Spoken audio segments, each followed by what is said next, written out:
बिस्मिल्लाहिर्रहमानिर्रहीम, अस्सलाम वालेकुम। उम्मीद करता हूँ कि आप सब खैरियत से होंगे। तो स्टूडेंट्स, हमने क्लास 9 की मैथमेटिक्स बुक स्टार्ट की है, जिसमें हम अभी यूनिट 2 कर रहे हैं, जिसमें हमने यूनिट 2 का एक्सरसाइज 2.2 के क्वेश्चन 2 सॉल्व कर लिए हैं। आज हम इसका क्वेश्चन 3 और 4 सॉल्व करेंगे।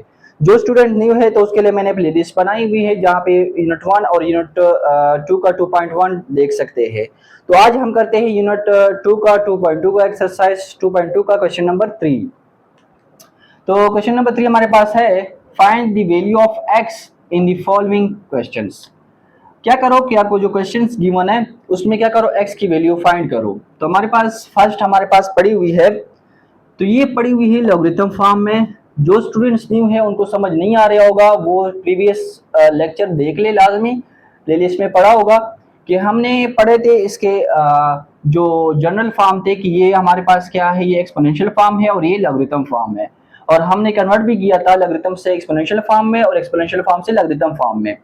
तो यहाँ पे हमारे पास पड़ी हुई है लॉगरिथम फॉर्म में और हमने मालूम करनी है एक्स की वैल्यू। तो सबसे पहले लॉगरिथम फॉर्म से हमने इसको कन्वर्ट करना है एक्सपोनेंशियल फॉर्म में, जो इसका जनरल फॉर्म ये पड़ा हुआ है। तो इसको हम कन्वर्ट कर देते हैं एक्सपोनेंशियल फॉर्म में, तब हमारे पास एक्स की वैल्यू निकालना बहुत ही इजी हो जाएगा। तो हमारे पास क्या हो जाएगा, सबसे पहले हमने बी लेना है और बी क्या पे पड़ा हुआ है, लॉग के बेस में। तो लॉग के बेस में यहाँ पे हमारे पास एक्स पड़ा हुआ है, ठीक है। फिर हमने ढूंढना है क्या, ए ढूंढना है। ए इधर किधर पड़ा हुआ है, इक्वल के बाद पड़ा हुआ है, इक्वल के बाद हमारे पास यहाँ पे 1 पड़ा हुआ है, इक्वल टू। और फिर x को ढूंढना है, तो x यहाँ पे लॉग के साथ जो होगा वो हमारे पास x होगा। तो हमारे पास x की पावर 1 हमारे पास x ही होती है, और यहाँ पे क्या आया, 3 आया। तो x की वैल्यू हमारे पास फाइंड हो गई है, x इक्वल टू 3। दो स्टेप्स में आपके पास ये सॉल्व हो गया, अगर आपको जनरल फॉर्म की समझ आ रही है। अब इसका सेकंड पार्ट है student, log x plus 1 9 equal to 2। अब ये हमारे पास किस फॉर्म में पड़ा हुआ है, लॉगरिथम फॉर्म में पड़ा हुआ है। हमने इसको सबसे पहले एक्सपोनेंशियल फॉर्म में कन्वर्ट करना है, तो एक्सपोनेंशियल फॉर्म में कन्वर्ट करेंगे हम। तो ये हमारे पास हो जाएगा, जो log के बेस में होगा यहाँ पे वो हमारे पास b होगा। तो हमारे पास ये b हो जाएगा x प्लस 1, ठीक है स्टूडेंट्स। इक्वल के बाद जो है वो a है, तो a स्क्वायर हो जाएगा और 9 उस साइड पे चला जाएगा, ये x हमारे पास पड़ा हुआ है। अब ये हमारे पास ये हो गया। अब हमने x की वैल्यू फाइंड करनी है। अब देखो, हम ये कर सकते हैं कि अगर हमारे पास पावर सेम हो जाए, ठीक है स्टूडेंट्स, तो हमारे पास बेस इक्वल हो जाते हैं, ठीक है स्टूडेंट। हम इसको भी इस तरह करेंगे कि x प्लस 1 की पावर 2, और इसको पावर की इसका पावर सेम करने के लिए हम क्या करते हैं कि किसी का पावर स्क्वायर ले लो, तो आपके पास 9 आ जाए। तो 3 के पावर स्क्वायर लेंगे तो आपके पास क्या हो जाएगा, 9 आ जाएगा। तो 3 के पावर स्क्वायर हो जाएगा, ठीक है। अब आपके पास क्या हो गया, पावर सेम हो गए तो बेस क्या हो जाएगा, इक्वल हो जाएगा। तो x plus 1 equal to 3, x plus 1 आपके पास 3 आ गया। अब नेक्स्ट क्या हो जाएगा, x प्लस 1 इक्वल टू 3 हमारे पास, तो x इधर ही रह जाएगा और 1 उधर चला जाएगा, तो -1 आ जाएगा। तो x इक्वल टू क्या हो जाएगा, 3 से 1 माइनस करेंगे तो आपके पास क्या हो जाएगा, 2 हो जाएगा, ठीक है स्टूडेंट्स। तो ये आपके पास इसका आंसर आ गया है।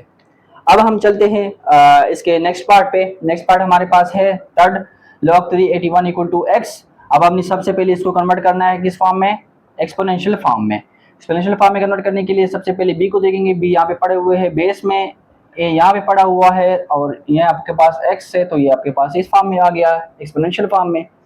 अब हमने क्या करना है स्टूडेंट्स के, अब ये पावर में चला गया x। अब हमने क्या करना है, यहाँ पे हमने क्या किया था कि पावर को सेम किया था तो बेस इक्वल हो गए थे।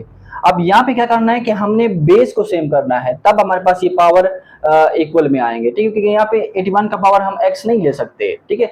तो हम इस तरह करेंगे कि इसके बेस को इक्वल करेंगे, तो 3 की पावर x इक्वल टू 81 को आप 3 की पावर्स में लिखेंगे, ठीक है। तो 3 की पावर अगर आप 4 लिख दें तो आपके पास क्या हो जाएगा, 81 आएगा। मतलब 3 को 4 टाइम मल्टीप्लाई करोगे तो आपके पास 81 आएगा।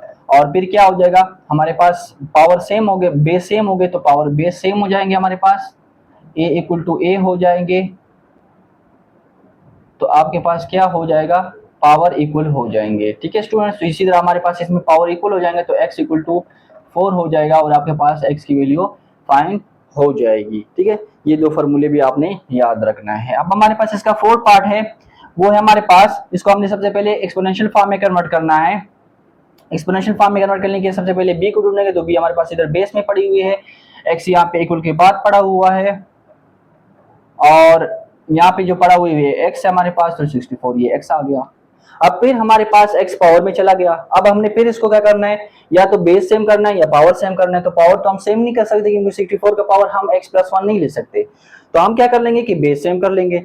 तो बेस सेम करने के लिए हम क्या कर देंगे, 2 की पावर ये इसी तरह आ जाएगा x प्लस 1, और 64 को हम 2 की पावर्स में लिख देंगे। 2 की पावर्स में लिखेंगे तो आपके पास क्या हो जाएगा, ये आ जाएगा। अगर हम 2 की पावर 6 ले ले तो ये आपके पास क्या हो जाएगा, आपके पास 6 ले ले तो आपके पास 64 आ जाएगा, ठीक है। 2 को 6 टाइम मल्टीप्लाई करोगे तो आपके पास 64 बन जाएगा। तो अब क्या करेंगे कि बेस सेम हो गए, बेस सेम हो गए तो पावर क्या हो जाएंगे, इक्वल हो जाएंगे। तो x प्लस 1 इक्वल हो जाएगा 6 के, पावर इक्वल हो गए आपके पास। अब हमें x की वैल्यू फाइंड करनी है, तो x को इधर ही रहने दे और 1 उधर चला जाएगा माइनस में, तो x को इधर ही रहने दे। आपके पास क्या हो जाएगा, 6 से 1 माइनस करोगे तो आपके पास क्या आएगा, 5 आएगा। ये आपके पास इसका आंसर आ गया है, x की वैल्यू फाइंड हो गई है। अब हम चलते हैं इसके क्वेश्चन नंबर 5 पार्ट 5 पे। अब स्टूडेंट इसका पार्ट नंबर 5 है हमारे पास। सबसे पहले इसको हमने कन्वर्ट करना है किस चीज में, एक्सपोनेंशियल फॉर्म में। एक्सपोनेंशियल कन्वर्ट करेंगे, सबसे पहले हमने b को ढूंढना है, b यहाँ पे पड़ा हुआ है बेस में, फिर a को a इक्वल के बाद पड़ा होता है, और फिर x जो साथ होता है वो x होता है, इधर भी x आपके पास, ठीक है। तो अब हमने क्या कर दिया, ये आपके पास आया 2 की पावर 4 आपके पास आया, इधर x आया, 2 की पावर 4, 2 को 4 टाइम मल्टीप्लाई कर दोगे तो आपके पास क्या हो जाएगा, x की वैल्यू आ जाएगी। तो 2 4 4 2 8 8 2 16, तो आपके पास क्या आया 16। x की वैल्यू क्या होगी, फाइंड हो गई है, 16 आ गई है। 2 स्टेप में सॉल्व हो गया है क्योंकि आपको जनरल फॉर्म के बारे में पता है। अब इसको देखो, इसके क्वेश्चन 3 का लास्ट पार्ट देखो। ये हमारे पास लॉगरिथम फॉर्म में पड़ा हुआ है, इसको आप एक्सपोनेंशियल फॉर्म में कन्वर्ट करोगे। सबसे पहले ये हमारे पास क्या है, जो बेस होगा लॉग में बेस में पड़ा हुआ ये b होगा आपके पास, फिर जो इक्वल के बाद होगा वो आपके पास क्या होगा, a होगा जो पावर में चला जाएगा, ठीक है। फिर x के साथ होगा वो इक्वल के बाद लिख देंगे, ठीक है स्टूडेंट्स। अब देखो हमारे पास क्या हो जाएगा, ये 2 की पावर 3 हमारे पास क्या हो जाएगी, 2 को 3 टाइम मल्टीप्लाई करेंगे, 2 2 4 4 2 8, तो 8 हो जाएगी आपके पास। ऐसा नहीं करना स्टूडेंट्स कि 2 को 3 से मल्टीप्लाई कर देना और आप आंसर लिख देना, ये अक्सर स्टूडेंट गलत हो जाते हैं। इसका पावर का मतलब होता है कि उसी डिजिट को उसी टाइम उतने टाइम मल्टीप्लाई करना है। अगर हमारे पास 2 की पावर 3 है तो 2 की पावर 3 को 2 को 3 टाइम मल्टीप्लाई करना है। इस वजह से मैंने आपको इधर करके दिया ताकि आपको ये गलती अब दोबारा ना करें। तो 2 की पावर 3 हमारे पास क्या आया, 8 आया, 2 को 3 टाइम मल्टीप्लाई किया, उसके बाद हमारे पास क्या है, एक्स स्क्वायर माइनस 1। अब x की वैल्यू फाइंड करनी है तो उस -1 को उस साइड पे ले जाएंगे, तो ये हो जाएगा 8 plus 1 equal to x square, क्योंकि माइनस था वहां पे आके प्लस हो गया, तो ये क्या हो गया 9 इक्वल टू एक्स स्क्वायर। अब हमें एक्स स्क्वायर नहीं चाहिए, हमें सिर्फ x चाहिए, तो हम बोथ साइड क्या करेंगे, स्क्वायर रूट ले लेंगे। बोथ साइड स्क्वायर रूट ले लेंगे, तो हम 9 पे भी स्क्वायर रूट लिया, एक्स स्क्वायर भी स्क्वायर रूट ले लिया, ठीक है। तो अब ये तो इसके साथ कट जाएगा, ठीक है, और 9 का स्क्वायर रूट हमारे पास क्या होता है, 3 होता है, तो x की वैल्यू क्या होगी आपके पास 3। तो ये आपके पास सॉल्व हो गया है। उम्मीद करता हूँ कि आपको ये समझ आ गया होगा, बेसिक चीज है, बेसिक इसका जनरल फॉर्म आपको समझ आ गया होगा, तो ये सॉल्व करना बहुत ही ईजी है। अब हम चलते हैं इसके क्वेश्चन नंबर 4 की तरफ। अब स्टूडेंट हमारे पास क्वेश्चन नंबर 4 है, find the unknown appeared in the question number 2। हमने क्या करना है कि अननोन अपीयर्ड का मतलब क्या है कि अननोन वैल्यूज जो उसको फाइंड करो, क्वेश्चन नंबर 2 से उठा के लेने हैं, ठीक है। क्वेश्चन नंबर 2 से उठाओ और जो अननोन वैल्यू उसको सोल्व कर लो, जिस तरह हमने क्वेश्चन नंबर 3 में किया कि एक्स की वैल्यू फाइंड हमने किए। तो मैंने कुछ क्वेश्चन उठाए हैं क्वेश्चन नंबर 2 से, तो उसको सोल्व करते हैं।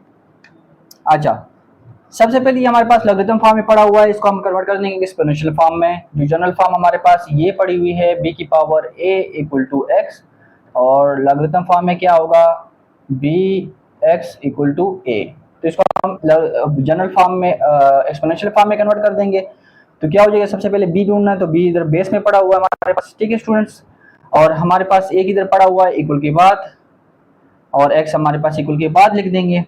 तो अब हमारे पास x की वैल्यू फाइंड करनी है, x की वैल्यू फाइंड करनी है, तो 5 को 5 टाइम मल्टीप्लाई करना है। फिर मैं बता रहा हूँ जो पावर में होगा उस डिजिट को उतने टाइम मल्टीप्लाई करना है, ठीक है। तो 5 को अगर आप 5 टाइम मल्टीप्लाई करोगे तो आपके पास आएगा 3 1 2 5 इक्वल टू एक्स। आप कर भी ले कि 5 को 5 टाइम मल्टीप्लाई करना है, आपके पास आ जाएगा 3125। ठीक है स्टूडेंट्स, तो ये आपके पास x की वैल्यू इसमें फाइंड हो गई है। अब हमारे पास इसका नेक्स्ट पार्ट है, ये हमारे पास एक्सपोनेंशियल फॉर्म में पहले से ऑलरेडी पड़ा हुआ है। अब हमने इसमें से अननोन की वैल्यू फाइंड करनी है। अननोन आपके पास b है तो b की वैल्यू हमने फाइंड करनी है। तो देखो b की पावर -3/4 इक्वल टू 1। अब देखो इस 27 को आप 3 की पावर में लिख सकते हो। ठीक है, अगर आप 3 की पावर 3 लिखोगे तो आपके पास क्या हो जाएगा, 27 आएगा। ठीक है, क्योंकि हमने क्या करना है, या तो बेस इक्वल करना है या हमने पावर इक्वल करना है, ताकि आपके पास क्या हो जाए, आपके पास अननोन वैल्यू फाइंड हो जाए। तो हमने b की वैल्यू फाइंड करना है तो हमने पावर को हमने इक्वल करना है। अब देखो क्या हो जाएगा, b की पावर -3/4 इक्वल टू, ये ऊपर जाएगा तो इसका पावर क्या हो जाएगा, माइनस में चला जाएगा, 3 की पावर -3 हो जाएगा। अब आप इसको इस तरह लिख सकते हो कि b की पावर 1/4 की ब्रैकेट -3 इक्वल टू 3 की पावर -3, क्योंकि हमने पावर को एक जैसे करना है ताकि हमारे पास बेस एक सेम हो जाए। तो जी हाँ, हमने इसको इस फॉर्म में लिख दिया। दोबारा आप इसको -1 से मल्टीप्लाई करोगे तो दोबारा ये फॉर्म बनेगा। तो अब पावर सेम हो गए तो बेस क्या हो जाएगा, इक्वल हो जाएगा। तो बेस इक्वल हो जाएगा b की पावर 1/4 इक्वल टू आपके पास 3। अब बोथ साइड को पावर के साथ 4 मल्टीप्लाई कर दो। ठीक है, जब 4 मल्टीप्लाई हो जाएगा तो b के साथ जब 4 पावर के साथ 4 मल्टीप्लाई होगा और 3 के साथ तो 1 है, तो 1 के साथ 4 मल्टीप्लाई करेंगे 4 आएगा, तो ये तो कट जाएगा, b आपके पास आ जाएगा सिर्फ सिंपल b, और 3 की पावर 4 आपके पास आएगी 81।